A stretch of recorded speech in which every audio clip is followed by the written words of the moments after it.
Hello all of you, welcome back to my channel. मैं आज आप लोगों के लिए लेकर आ चुकी हूँ एक कलेक्टिव रीडिंग जिसका टॉपिक रहने वाला है उनके दिल में कौन है, आप या कोई और। ओके, आपके जो पर्सन हैं उनके दिल में कौन है, आप हैं या कोई और है। यानी कि उनका जो प्यार है, उनका जो इमोशनल अटैचमेंट है वो आपके लिए है व्यूअर्स या किसी और के लिए है, हम ये जानने की कोशिश करेंगे। ये रीडिंग जनरल है, कलेक्टिव है। हो सकता है कि आपकी सिचुएशन के साथ एक्यूरेटली रेजोनेट करे, हो सकता है सिर्फ कुछ % रेजोनेट करे।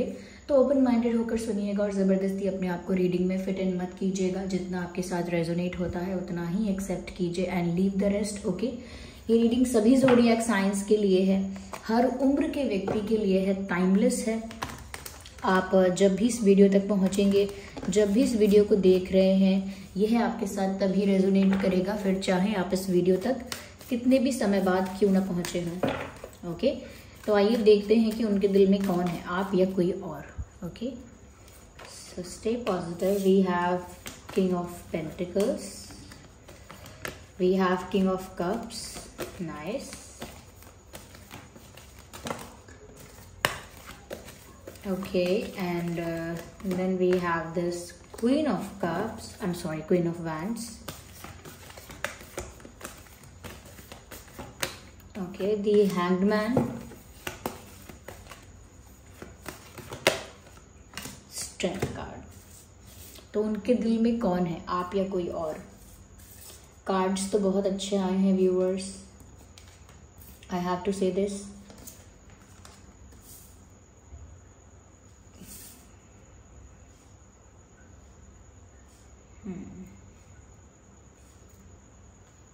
ओके, तो सबसे पहले जो चीज़ यहाँ पर नज़र आ रही है वो ये है कि व्यूअर्स, इस इंसान के दिल में ऐसा कहीं से नहीं लगता है कि एक इमोशनल अटैचमेंट किसी के लिए है। यानी एक रोमांटिक अटैचमेंट जो होता है, एक रोमांटिक फीलिंग जो होती है, ऐसा नहीं लग रहा है यहाँ पर कि वो किसी और के लिए ऐसा रोमांटिक फील करते हैं। यहाँ पर इनफैक्ट ऐसा ज़रूर हो सकता है कि इनकी लाइफ में कोई पर्सन रहा है या करेंटली भी एक थर्ड पार्टी की फॉर्म में कोई इंसान है, लेकिन वो इंसान एक मजबूरी या एक कॉम्प्रोमाइज़, ये कह सकते हैं एक बर्डन जितना हो सकता है, या सिर्फ एक ऑब्लिगेशन जितना। यानी कि कोई इनकी लाइफ में हो सकता है लेकिन आपके पर्सन का उनके साथ कोई इमोशनल अटैचमेंट नहीं दिख रहा। अगर हम यही प्रश्न करें कि उनके दिल में कौन है, आप या कोई और, तो व्यूअर्स यहाँ पर ऐसा नहीं लगता कि उनके दिल में कोई और है आपके अलावा। ऐसा नहीं लगता कि उनके दिल में कोई और इंसान है और आप नहीं है, ऐसा नहीं है। लेकिन हाँ, उनकी लाइफ में कोई हो सकता है, उसकी भी चांसेस यहाँ पर सिर्फ 40 to 50% हैं। और वो इंसान भी क्योंकि एक कॉम्प्रोमाइज़ करना पड़ा, कहीं ना कहीं कोई एडजस्टमेंट करना पड़ा, कहीं ना कहीं एक बर्डन उनके ऊपर आ गया, या कह सकते हैं कि कुछ कंट्रोल की वजह से, कुछ रिस्ट्रिक्शन की वजह से, या कुछ कुछ कह सकते हैं कि कुछ ब्लैकमेलिंग की वजह से, इमोशनल ब्लैकमेलिंग की वजह से, या कहीं ना कहीं फैमिली प्रेशर की वजह से, या हो सकता है पास्ट में लिए हुए कुछ डिसीजंस की वजह से, उन्होंने पास्ट में जो डिसीजंस लिए हैं उनकी वजह से हो सकता है कि उनकी लाइफ में कोई एक ऐसा पर्सन, कोई एक ऐसी एंटिटी हो, लेकिन आपके पर्सन के दिल में तो नहीं नज़र आता। उनके दिल में नहीं लगता कि किसी और के लिए प्यार है, क्योंकि यहाँ पर व्यूअर्स साफ साफ दिख रहा है। Even if it comes to stability, अगर आप स्टेबिलिटी की बात करें, अगर आप प्यार की बात करें, और अगर आप अट्रैक्शन की भी बात करें, ऐसा लगता है कि ये पर्सन ये तीनों चीज़ें बहुत पैशनेटली आपके लिए फील करते हैं, and there is no doubt about it. In fact यहाँ पर ऐसा लगता है कि इनकी लाइफ में अगर कोई होगा भी तो वो इंसान इन्हें समझ नहीं सकता। उस इंसान के साथ आपके पर्सन इमोशनली ओपन नहीं हो सकते। उस इंसान के साथ आपके पर्सन को वो सुकून, वो रिलैक्सेशन, वो पॉजिटिविटी फील नहीं होती है।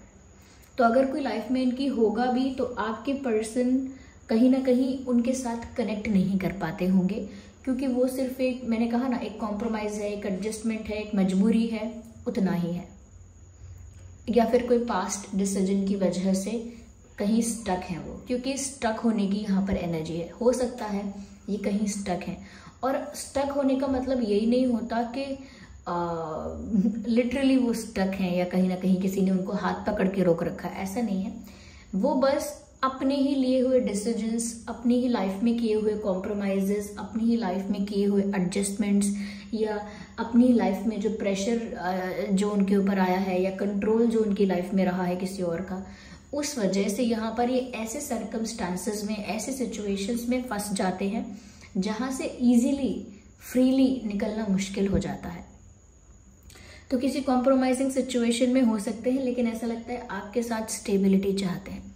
वो चाहते हैं उनका एक स्टेबल रिश्ता हो जहाँ पर बहुत अप्स एंड डाउन्स ना हो, रोज रोज ब्रेकअप पैचअप ना हो। ये कहीं ना कहीं एक टेम्परेरी कनेक्शन, कैजुअल कनेक्शन ना हो कि भाई टेम्परेरी है, कुछ समय बाद नहीं रहेगा, कुछ समय के लिए रखते हैं। ये कैजुअल रिश्ता जिसका कोई मीनिंग नहीं है, बस ऐसे ही है वो कंफर्ट के लिए, या फिर एक एक बस 2-4 दिन के अट्रैक्शन की वजह से है, ऐसा नहीं है। ये आपके साथ स्टेबिलिटी चाहते हैं। ये चाहते हैं आपके साथ इनका जो रिश्ता हो वहाँ पर उतार चढ़ाव कम हो, वहाँ पर ज़्यादा केओस ना हो, ज़्यादा ड्रामा ना हो, एक स्टेबिलिटी हो, एक स्मूथनेस हो, एक ठहराव हो। यानी कि पता हो कि ये इंसान हमारा है और ये कहीं नहीं जाएगा, ये व्यक्ति हमारा है, हमारा ही रहेगा, और उस इंसान के साथ आप अपना भविष्य देख पाएं। तो वो कहीं ना कहीं आपके साथ फ्यूचर में स्टेबिलिटी चाहते हैं, ये उनका डिज़ायर है। ओके, वो भविष्य में आपके साथ जैसे शादी, एक कमिटेड रिलेशनशिप या कहीं ना कहीं एक ऑफिशियल रिश्ता चाहते हैं, क्योंकि उन्हें ऐसा लगता है कि आपके साथ शादी, स्टेबिलिटी पॉसिबल है। आपके साथ ही कहीं ना कहीं वो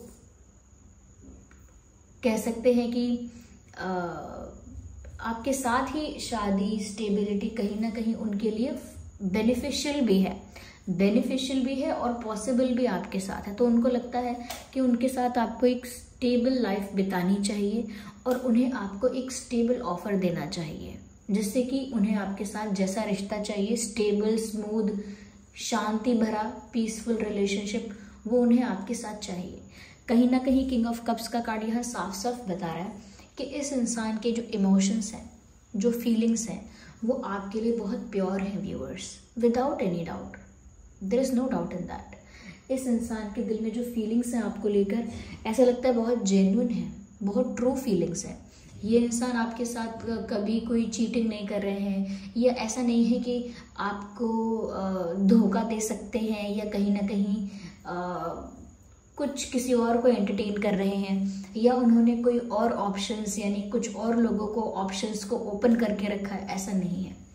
इमोशनली, मेंटली पूरी तरह से ये इंसान आप ही को डेडिकेटेड है, क्योंकि इनके दिल दिमाग में आप छाए हुए हो। और मैं सिर्फ ऐसे ही नहीं कह रही हूँ, ये कॉम्बिनेशन ऑफ कार्ड्स यहाँ पर बता रहे हैं। तो व्यूअर्स, ये जो इंसान है कहीं ना कहीं आपके लिए बहुत सीरियस है, बहुत इमोशनल है when it comes to you. वैसे ये इंसान बहुत स्ट्रांग है, कहीं ना कहीं गुस्से वाले भी हैं या गुस्से वाली हैं, ऐसा हो सकता है कि गुस्सा बहुत आता है। ये भी यहाँ पर हो सकता है कि ये इंसान जो है काफ़ी ज़्यादा self centred type of person है, लेकिन when it comes to you, जब बात आपकी आती है, तो ये इंसान बहुत इमोशनल है, बहुत लविंग और बहुत रोमांटिक भी है। तो कहीं ना कहीं आपके लिए बहुत रोमांटिक और बहुत सारा प्यार, एक जेन्युइन ट्रू लव जो होता है वो आपके लिए फील करते हैं, और प्योर इंटेंशंस के साथ कि आपको लेकर उनका इरादा कभी गलत नहीं हो सकता, इतना आपके लिए प्यार है। ओके, तो इससे पता लगता है कि इनका जो लव है आपके प्रति वो जेन्युइन है, ट्रू है। साथ ही साथ व्यूअर्स, यहाँ पर क्वीन ऑफ फैंस का भी कार्ड है। ऐसा लगता है कि फिजिकली भी ये बहुत ज़्यादा आपकी तरफ अट्रैक्टेड है, यानी फिजिकली भी अट्रैक्शन यहाँ पर बहुत इंटेंस है। यानी कि जैसे आप दिखते हो ना viewers, the way you look, the way you carry your self, यानी जिस तरह से आप दिखते हो, जिस तरह से आप खुद को संभालते हो, कैरी करते हो, जिस तरह से आप खुद को रखते हो, या आपकी पर्सनालिटी में कुछ ऐसी क्वालिटीज़ हैं आपके अंदर, आपके कम्युनिकेशन स्किल्स कुछ ऐसे हैं, आपका ड्रेसिंग सेंस कुछ ऐसा है, कुछ there is something about you, जिस वजह से आपके पर्सन का जो अट्रैक्शन है वो कभी ख़त्म नहीं होता या कभी कम नहीं होता। They are always attracted towards you. ये हमेशा आपके प्रति इंटेंसली अट्रैक्टेड रहते हैं और इनको आपके प्रति या आपके लिए बहुत ज़्यादा अट्रैक्शन फील होता है। एक इनविजिबल एक फोर्स उनको फील होती है, जैसे कुछ ऐसा है जो उन्हें आपकी तरफ खींचता है, कोई ऐसी शक्ति है, कोई ऐसी ऊर्जा है जो उन्हें आपकी ओर आपकी तरफ खींचती है, आपकी तरफ बुलाती है, खींचती है, ऐसा उन्हें महसूस होता है। इस टाइप का इंटेंस अट्रैक्शन इस पर्सन को आपके लिए फील होता है। कहीं ना कहीं ये अपनी लाइफ में आपकी वैल्यू को, आपकी पोजीशन को बहुत ऊपर रखते हैं। ये आपको फॉर ग्रांटेड नहीं ले सकते या फिर आपकी प्रेजेंस को अवॉइड नहीं कर सकते। अगर आप आसपास हैं तो ये आपको अटेंशन देंगे ही देंगे। आपकी प्रेजेंस को कभी इग्नोर नहीं कर सकते, आपकी प्रेजेंस को कभी अवॉइड नहीं कर सकते। कहीं ना कहीं आपकी जो पोजीशन है, आपकी जो वैल्यू है, वो इनके लिए बहुत ज़्यादा है as compare to others in their life. उनकी लाइफ में अगर कोई और होगा, मैंने कहा ना, लाइफ में अगर कोई है तो उनके लिए आपके पर्सन ने वो जगह, वो पोजीशन, वो वैल्यू नहीं दी है, क्योंकि उनके दिल में आपका राज है।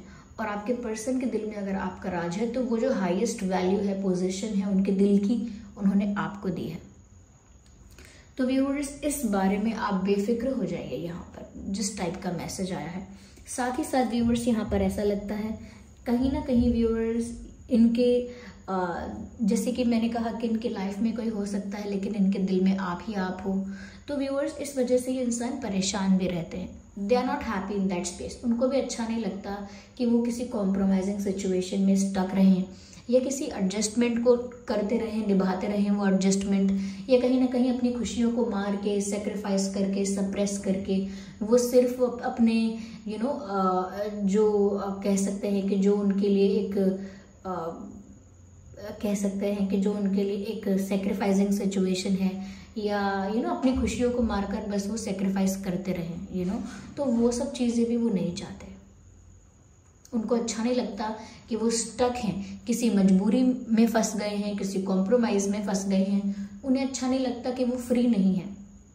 उन्हें अच्छा नहीं लगता कि उनकी लाइफ जो है वो बंधी सी हो गई है। हमेशा बंधा हुआ सा, लिमिटेड सा, रिस्ट्रिक्टेड सा, बाउंडेड सा फील करते हैं, क्योंकि वो चाहते हैं कि वो आपसे प्यार करे तो खुल के कर पाए, आज़ादी से कर पाएँ, खुल के कर पाएँ, जब जो करना चाहते हैं वो कर पाएँ, जब जो कहना चाहते हैं वो कह पाएँ, और जब जिस बात का प्रॉमिस, जिस बात का कमिटमेंट आपको देना चाहते हैं, वादा आपसे करना चाहते हैं, ओपनली विदाउट एनी स्ट्रेस वो आराम से कर पाएँ। पर क्योंकि वो किसी कॉम्प्रोमाइजिंग सिचुएशन में स्टक हैं, उन्हें हमेशा इस बात का स्ट्रेस होता है कि मैं कहाँ फंस गया, मैं कहाँ फंस गई, मैं अपने डिसीजन नहीं ले पा रही हूँ, मैं अपने मन का नहीं कर पा रही हूँ, लेकिन मुझे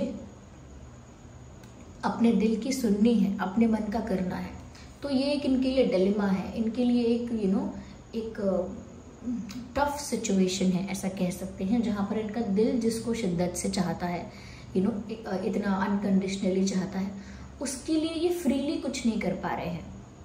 ओके, यहाँ पर ऐसा भी लगता है व्यूअर्स, कहीं ना कहीं उनको लगता है कि एक आप ही हो जो उनकी जो बुराइयां भी हैं उनको कंट्रोल कर लेते हो या कर सकते हो। यू हैव दैट पावर कि वो आपके आगे आते ही अच्छी बन जाती हैं या अच्छे बन जाते हैं नेचुरली, क्योंकि वो आपके आगे ज़्यादा अग्रेसिव नहीं हो सकते, आपके आगे ज़्यादा कह सकते हैं कि ज़्यादा अब्यूजिव नहीं हो सकते। आपके सामने एक सर्टन तरीके से बिहेव करना ही है, एक रिस्पेक्टफुल वे से बिहेव करना है, एक डिग्निफाइड वे से बिहेव करना है। यानी आपके सामने जैसे तैसे अपने आप को पोर्ट्रे नहीं कर सकते, आपके सामने ऐसी हरकतें नहीं कर सकते जो बहुत डिसरिस्पेक्टिंग है या कहीं ना कहीं डिसअपॉइंटिंग है, ऐसा कुछ नहीं कर सकते। आपके सामने बहुत तमीज़ से, बहुत अच्छे से, बहुत ही वेल बिहेव्ड, वेल मैनर्ड, बहुत ही अच्छा अपने आप को पोर्ट्रे करने की कोशिश करते हैं। तो वो जैसे ही नेचुरली आपके सामने आते हैं वो अपने आप सुधर जाते हैं, अपने आप उनकी सारी बुराइयां चली जाती हैं, अपने आप कहीं ना कहीं वो आपको देखते ही या आपके प्रेजेंस को फील करते ही एक सर्टेन वे में बिहेव करते हैं। तो आपकी इतनी रिस्पेक्ट है, आपकी इतनी वैल्यू है इस पर्सन की लाइफ में कि ये आपके आगे अपना सारा एंगर, अपना सारा ईगो, अपनी सारी और भी खामियां जो हैं उनको लेट गो कर देते हैं या शट डाउन कर देते हैं अपनी सारी खामियों को, क्योंकि वो आपके और इनके बीच नहीं आ सकती वो कमियां। तो तो उनको इसीलिए लगता है कि एक आप ही ऐसे हैं जो उनकी इन सारी प्रॉब्लम्स को कंट्रोल कर पाते हैं, इनके बैड बिहेवियर को भी आप कंट्रोल कर पाते हैं। कोई और इनकी लाइफ में वो चीज़ें कंट्रोल नहीं कर सकता, क्योंकि इन्होंने वो पावर किसी और को नहीं दिया, और वो पावर आप नेचुरली होल्ड करते हैं। इन्होंने आपको भी नहीं दिया था अपने आप से वो पावर, लेकिन वो पावर आप नेचुरली होल्ड करते हैं कि आपके होने से ही इस इंसान का बिहेवियर चेंज हो जाता है, अपने आप सुधर जाते हैं। वो एक सॉन्ग है ना, वो देखने में कैसी सीधी सादी लगती है, बोलती कि वो तो कुछ नहीं समझती। उस गाने में एक लाइन है कि वो आए सामने तो मैं सुधर जाता हूँ। तो वो वाली बात है यहाँ पे कि आप सामने होते हैं तो अपने ऑटोमेटिकली ये अच्छे इंसान बन जाते हैं, they become a better person. आपके सामने हमेशा काइंड, हम्बल, ऐसा अच्छी इमेज रहे आपके सामने। They don't want you to to feel that this person is not good. वो नहीं चाहते कि आप ऐसा महसूस करें कि ये इंसान इतना अच्छा नहीं है। सो उनका जो प्यार है वो आपके लिए जेन्युइन है, और उनके दिल में व्यूवर्स आप ही हैं। ये चीज़ यहाँ साफ साफ नज़र आ रही है।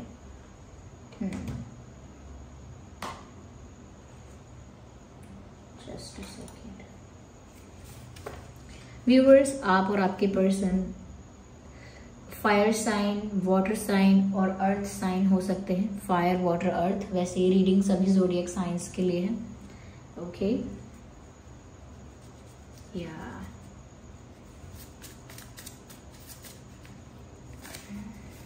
वेल दे से कम बैक। तो आपसे कहना चाहते हैं वापस लौट आओ, wherever you have gone. Okay, कहीं भी आप गए हैं वो आपसे कह रहे हैं वापस लौट आओ। I need you, come back, I need you. वापस आ जाओ, मुझे तुम्हारी ज़रूरत है। तो व्यूअर्स, उनको आपकी ज़रूरत महसूस हो रही है।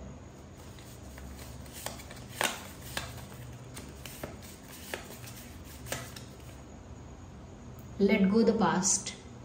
आपसे कहना चाहते हैं पास्ट में जो हुआ है उसको छोड़ दो, उसको रिलीज कर दो, लेट गो कर दो।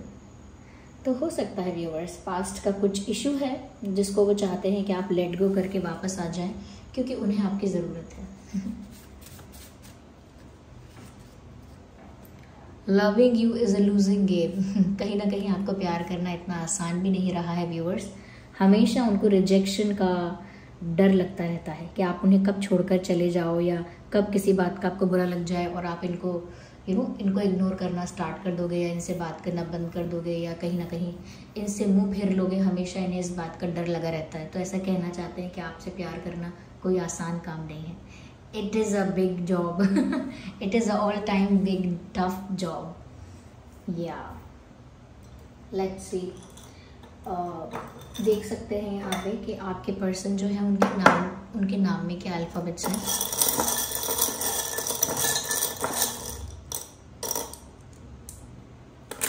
here we have some alphabets. We have J for Joker, E, D, M, Z, N, F। ये कुछ अल्फ़ाबेट्स हैं जो आपके और आपके पर्सन के नाम में हो सकते हैं। FNJEDMZ। Okay viewers, so I hope ये रीडिंग आपके लिए हेल्पफुल रही है और आपको क्लैरिटी मिली है कि ये पर्सन आपके लिए कितने ज़्यादा डेडिकेटेड हैं, और आपके अलावा इनके दिल में किसी का राज नहीं है। आप ही आप हो जो इनके दिल पर छाए हुए हो, ऐसा लगता है यहाँ पर। यस व्यूअर्स, अगर हम ज़ोडिएक साइंस की बात करें तो मुझे यहाँ पर ऐसा लगता है कि आपके पर्सन जो हैं, मैंने आपको ऑलरेडी बताया कि वाटर साइन हो सकते हैं। यहाँ पर कुछ इम्पोर्टेंट नंबर्स और डेट्स भी हैं। 8, 18, 28 आपके लिए और आपके पर्सन के लिए, दोनों में से किसी के लिए डेट रेलेवेंट हो सकता है। 8, 18, 28, 11, 21, 31, 1। यस, ये डेट्स इम्पॉर्टेंट हो सकते हैं। कैंसर, पाइसिस, स्कॉर्पियो हो सकते हैं आप या आपके person. Cancer, Pisces, Scorpio. Yes, and Aries, Leo, Sagittarius भी हो सकते हैं आप और आपके person. Yes, Aries, Leo, Sagittarius. and Taurus, Virgo, Capricorn also. Yeah. So this was the reading. I hope ये रीडिंग आपके लिए हेल्पफुल और रिलेटेबल रही है। अगर इस रीडिंग ने थोड़ा भी आपको हेल्प किया है, गाइड किया है, वीडियो को लाइक करें, कमेंट करें, शेयर करें, सब्सक्राइब करें और बेल आइकन को प्रेस करें। चलिए मिलते हैं अगली रीडिंग में, तब तक के लिए bye bye family, take care.